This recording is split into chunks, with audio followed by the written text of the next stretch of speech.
बहुत इंपॉर्टेंट है। इसका कभी कभी लॉज, तीनों लॉज आता है, what are the major laws of learning आता है, कभी कभी आता है what are the mention the 3 major laws of learning and discuss any one of them.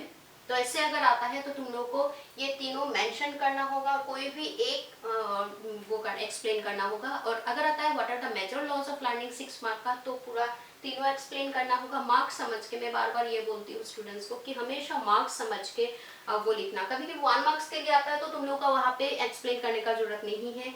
और कभी कभी आता है मेजर लॉस, तो तीनों एक्सप्लेन करना होगा। अगर आता है एनी वन ऑफ देम, तो वो भी सिर्फ एक लिखना होता है। कभी कभी आता है कि mention the 3 major laws of learning, mention any one of them and with educational implication. तो वो आने से 1 और प्लस 2.5 ऐसे आता है। तो हमेशा मार्क्स समझ के, तो तुम लोग को मेनली क्या करना है, ये तीनों लॉज सीखना है, साथ ही उसका एजुकेशनल सिग्निफिकेंस या एजुकेशनल इंपॉर्टेंस वो भी बहुत इंपॉर्टेंट है, वो साथ में आता है। और सिर्फ लॉज बोल के नहीं, तुम लोग का जो मेथड्स है जैसे कि trial and error method, insightful method और कंडीशनिंग मेथड, 3 मेथड भी है लर्निंग का। इस मेथड का ना, तीनों मेथड सीखना और उसके साथ एजुकेशनल इम्प्लीकेशन बहुत इंपॉर्टेंट है। मैं बार बार बोलती हूँ, तीनों का मेथड और एजुकेशनल इम्प्लीकेशन कोई भी एक आता है श्योर, और इन तीनों में से कोई एक या एजुकेशनल इम्प्लीकेशन या तीनों कभी कभी आ जाता है। तीनों अगर आता है तो एजुकेशनल इम्प्लीकेशन नहीं आएगा, अगर एनी वन ऑफ देम आता है तो एजुकेशनल इम्प्लीकेशन आता है। मतलब तुम लोगों को एजुकेशनल सिग्निफिकेंस इन तीनों का भी सीखना है और मेथड्स का भी सीखना है। लेकिन ये तीनों मेथड का जो वो है एक्सपेरिमेंट है वो नहीं आता है ज़्यादा, नहीं सीखने से भी होगा नहीं, मैं ये नहीं बोलूँगी, ऊपर ऊपर में देख लेना, लेकिन एक्सपेरिमेंट थोड़ा कम आता है। मेथड आता है और एजुकेशनल सिग्निफिकेंस आता है, law of trial and error method, insightful method और कंडीशनिंग मेथड। तीनों मेथड के बारे में 4 मार्क्स के लिए सीख के जाना, और 4 पॉइंट एजुकेशनल सिग्निफिकेंस देखना, एक तो आएगा ही श्योर तीनों में से।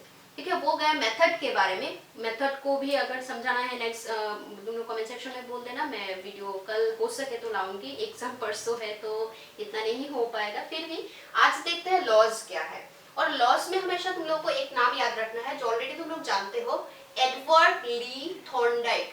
तो पूरा नाम अगर याद नहीं रहता है, E.L. थॉर्नडाइक, ये 1 मार्क्स के लिए भी आ जाता है कि ये लॉज ये प्रोपाउंडर कौन है, तो ये नाम है E.L. थॉर्नडाइक।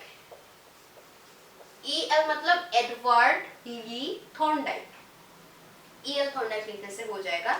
तो थॉर्नडाइक का 3 लॉ है, law of readiness, law of exercise and law of effect.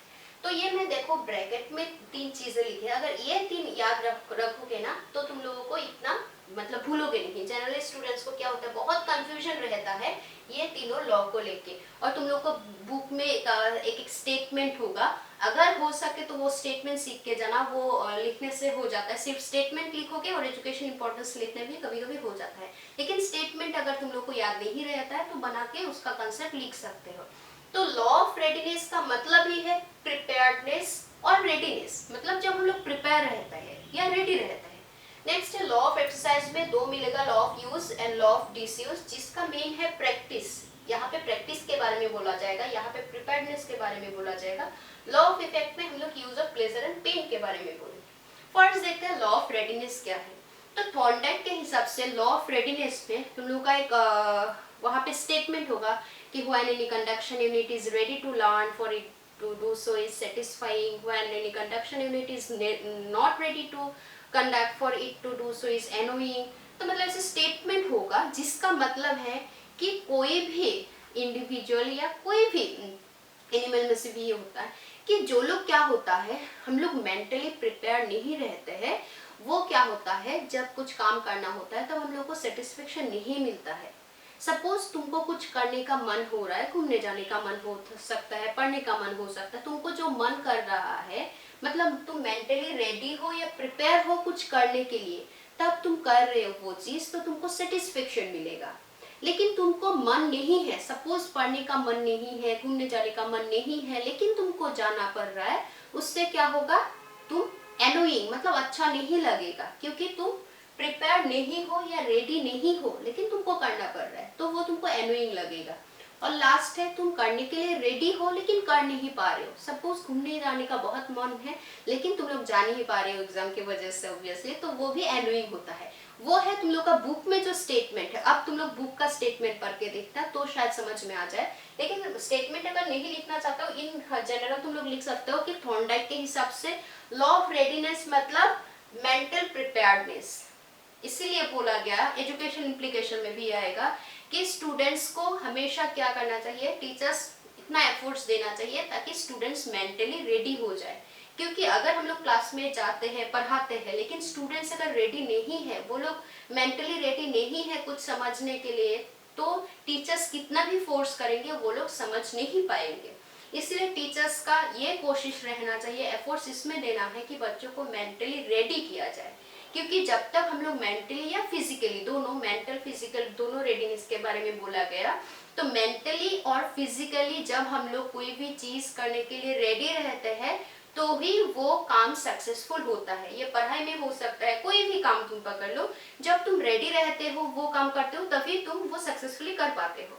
यही है लॉ ऑफ रेडीनेस, बहुत ही सिंपल है, सिर्फ प्रिपेयर्डनेस तुम लोग याद रखना। जब हम लोग मेंटली और फिजिकली प्रिपेयर रहते हैं या रेडी रहते हैं तभी वो काम सक्सेसफुली होता है। यही है लॉ ऑफ रेडीनेस। तो इसका एजुकेशनल इंपॉर्टेंस आ सकता है जो मैं बार बार बोल रही हूँ। एजुकेशनल सिग्निफिकेंस आने से उसका मतलब क्या है कि एजुकेशन फील्ड में ये लॉ का क्या इंपॉर्टेंस है। तो सेम है, यही लिखना है कि टीचर्स को क्या करना चाहिए, एफर्ट्स उसमें देना है कि बच्चों को मेंटली और फिजिकली रेडी होने के लिए उतना टाइम दे, जाके ही पूरा क्लास नहीं स्टार्ट करना चाहिए। पहले बच्चों को मेंटली और फिजिकली रेडी करना चाहिए। उसके लिए कुछ भी हो सकता है, थोड़ा हम लोग बाहर के बात बोल सकते हैं, कुछ शॉर्ट स्टोरीज बोल सकते हैं, जिसको क्लासरूम मैनेजमेंट हम लोग कर सकते हैं। बच्चा अटेंशन क्लास में देंगे, रेडी रहेंगे, तब अगर हम लोग पढ़ाएंगे तो क्या होगा, वो चीज ज्यादा अच्छा होगा या बच्चे अच्छे से सीख पाएंगे क्योंकि वो लोग मेंटली रेडी है। क्योंकि फोर्सफुली कुछ करेंगे तो वो नहीं होता है। तो ये गया लॉ ऑफ रेडीनेस। सेकेंड है लॉ ऑफ एक्सरसाइज, और इसका है प्रैक्टिस। मतलब जो हम लोग एक्सरसाइज या ड्रिल वर्क पे ज्यादा इंपॉर्टेंस देते हैं कि हम लोग को सभी चीज प्रैक्टिस करना चाहिए। जैसे कि एक प्रोवर्ब भी है कि practice makes a man perfect. हम लोग जितना प्रैक्टिस करेंगे इतना ही परफेक्ट हो जाएंगे। तो इसका दो टाइप है, law of use and law of disuse. तो यूज और डिसयूज का मतलब पता है। यूज मतलब जब हम लोग प्रैक्टिस करेंगे तो वो क्या होगा, लर्निंग मतलब सीखा हुआ चीज जो है वो और स्ट्रांग होगा। इसमें भी मैं सेम बोलूंगी कि तुम लोग बुक का स्टेटमेंट हो सके तो पढ़ के देखना। सेम बोला गया कि हम लोग अगर टाइम टू टाइम उसको प्रैक्टिस करेंगे, रिवाइज करेंगे तो क्या होगा, मतलब उसको यूज करेंगे तो क्या होगा, वो हम लोग याद रख पाएंगे, वो बॉन्ड स्ट्रांग होगा। लर्निंग जो तुम्हारा हो चुका है, जो सीख चुके हो, वो स्ट्रांग होगा। सपोज ये वीडियो देख के ये तुमको समझ में आ गया लेकिन तुम प्रैक्टिस नहीं किए हो, एक बार देख के छोड़ दिए हो तो वो भूल जाओगे। जो है डिसयूज में, लॉ ऑफ डिसयूज मतलब उसको यूज नहीं करना, प्रैक्टिस नहीं करना। तुम लोग का स्टैटिस्टिक्स ही देखो, प्रैक्टिस अगर नहीं करते हो वो भूल जाते हो।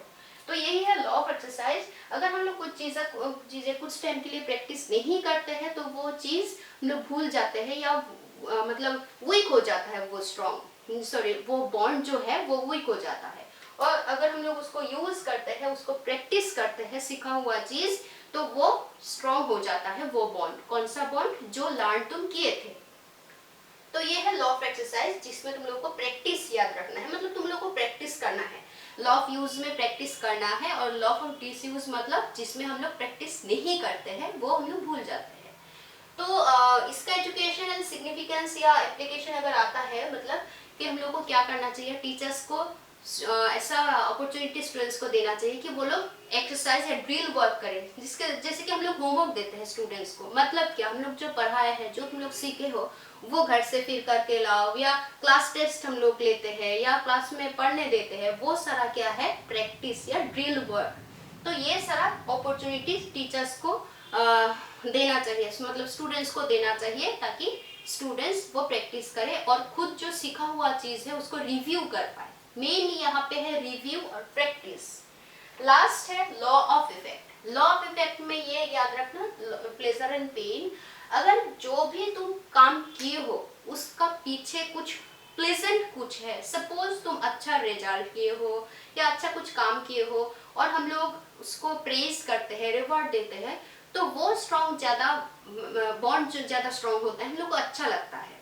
उसका पीछे अगर कुछ प्लीजेंट कुछ मिल रहा है, प्लीजर मिल रहा है, और अगर है पेन, सपोज तुमने कुछ किया उसके लिए तुमको पनिशमेंट मिला, तो वो बॉन्ड वीक हो जाता है।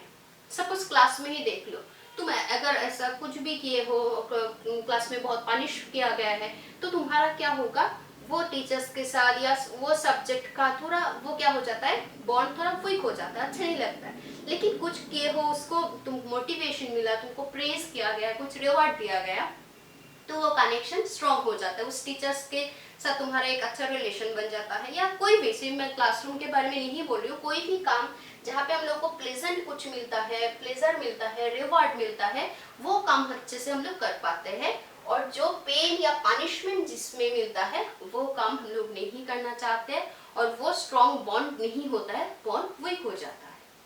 तो यही है 3 लॉ। इसका अगर एजुकेशन एप्लीकेशन आता है तो तुम लोग लिख सकते हो कि एजुकेशन फील्ड में पनिशमेंट अवॉइड करना चाहिए, एक पॉइंट, जितना हो सके स्टूडेंट्स को रिवार्ड देना चाहिए अच्छे काम के लिए, प्रेज करना चाहिए। थर्ड लिख सकते हो स्टूडेंट्स को हमेशा मोटिवेट करना चाहिए, एक प्लेजेंट एटमोस्फियर। पॉइंट नंबर 4 लिख सकते हो, क्लासरूम हमेशा एक एनवायरमेंट, प्लेजेंट एनवायरमेंट में देना चाहिए, हमेशा अच्छा एक एनवायरमेंट में हमेशा क्लास लेना चाहिए, तो ही बच्चा अच्छे से सीख पाएंगे। ऐसे पॉइंट्स तुम लोग बना के लिख सकते हो। मेन तुम लोग बात याद रखना, लॉ ऑफ रेडीनेस में प्रिपेयर्डनेस, लॉ ऑफ एक्सरसाइज में प्रैक्टिस, और लॉ ऑफ इफेक्ट में use of pleasure and pain. तो सिंपल, तुम लोग ज्यादा स्टेटमेंट पढ़ने जाओगे शायद तुम लोग भूल जाओगे, स्टेटमेंट लिखने का जरूरत नहीं है। अगर तुम लोग भूल जाते हो, कंसेप्ट सेम रख के तुम लोग अपने हिसाब से लिख सकते हो, कोई बात नहीं, स्टेटमेंट नहीं लिखने से भी होगा। ठीक है, आई होप तो तुम लोग को समझ में आ गया होगा। फिर मैं बोल रही हूँ, बहुत इंपॉर्टेंट है, अच्छे से समझ लेना, कुछ कंफ्यूजन होने से तुम लोग कमेंट सेक्शन में बोल देना। ठीक है, तो आज के लिए बस इतना ही। अगर अच्छा लगे तो लाइक कर देना, शेयर कर देना वीडियो फ्रेंड्स के साथ। ठीक है, तो ऑल द बेस्ट और एग्जाम अच्छे से देना। ठीक है, थैंक यू।